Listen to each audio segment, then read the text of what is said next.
High guys, welcome to my channel. This is Karthik Jevar. ಎಸ್ತಾನಲ್ಲಿ mention ಮಾಡಿರೋ ಮ್ಯಾಟ್ರಿಗೆ ಹೋಗ್ಬಿಡೋಣ. ಅದಕ್ಕೂ ಮುಂಚೆ ಟಾಸ್ಕ್ಗೋಸ್ಕರ ನಿನ್ನೆ ಮಾಳು ಅವ್ರನ್ನ ಒಂದು ವಿಚಿತ್ರ ಅವತಾರಕ್ಕೆ ತಂದ್ಬಿಟ್ಟವ್ರೆ. ಅವತಾರ ಹೆಂಗಿದೆ ಅನ್ನೋದನ್ನ ನೋಡಿ ಇದೇ ಅವತಾರ. ಅದು West Indian allrounder player Andre Russell ತರ ಇದಾರೆ. ಆ ತರ ಮಾಡ್ಬಿಟ್ಟವ್ರೆ. ಸ್ಪೈಕ್ಸ್ ಎತ್ಬಿಟ್ಟು ಈ ಸೈಡ್ ಎಲ್ಲ ತೋಪಡ ಹೊಡೆದ್ಬಿಟ್ಟವ್ರೆ, ಬ್ಯಾಟಿಗೆ ತೋಪಡ ಹೊಡೆದಂಗೆ.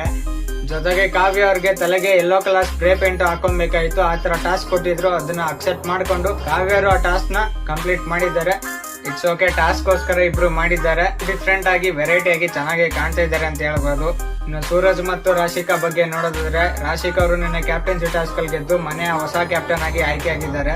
ಸೂರಜ್ ಅವರು ರಾಶಿಕಾ ವಿರುದ್ಧ ತಿರುಗಿ ಬಿದ್ರು ಅಂತಾನೆ ಹೇಳ್ಬೋದು. ಯಾಕಂದ್ರೆ ಇನ್ನ ಕ್ಯಾಪ್ಟನ್ಸಿ ಟಾಸ್ಕ್ ಆಡೋರ್ಗೆಲ್ಲ ಒಂದು ಶೂ ಕೊಟ್ಟಿರ್ತಾರೆ, ಆ ಶೂ ಸೌಂಡ್ ಬರ್ತಾ ಇರುತ್ತೆ.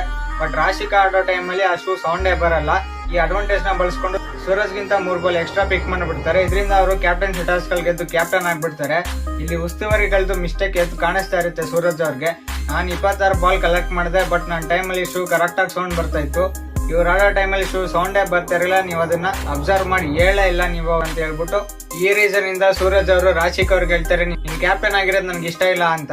ಅದಕ್ಕೆ ಹೇಳ್ತಾರೆ ರಾಶಿಕ್ ಅವರು, ಮತ್ತೆ ನಿನ್ನೆ ಗೆದ್ದಾಗ ಯಾಕೆ ಬಂದು ಕಂಗ್ರಾಚುಲೇಟ್ ಮಾಡಿದೆ ಅಂತ. ಇವಾಗೆಲ್ಲ ಮನೆಯಲ್ಲಿ ಮುಖವಾಡಗಳು ಬಯಲಾಗ್ತಿದೆ ಒಂದೊಂದೇ ಅಂತ ಹೇಳ್ತಾರೆ.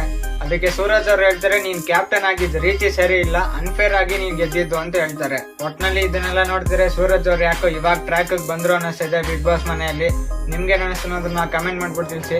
ಸೊ ಇದಾಗಿತ್ತು ಇವತ್ತಿನ ಅಪ್ಡೇಟ್ ಮತ್ತೆ ಫಸ್ಟ್ ಪ್ರೊಮೋ ಡಿಸ್ಕಷನ್. ಈ ವಿಡಿಯೋ ಇಷ್ಟ ಲೈಕ್ ಮಾಡಿ, ಇನ್ನೂ ಸಬ್ಸ್ಕ್ರೈಬ್ ಇಲ್ಲ ಸಬ್ಸ್ಕ್ರೈಬ್ ಮಾಡ್ಕೊಳ್ಳಿ. Press the bell icon to get all notifications. Thank you.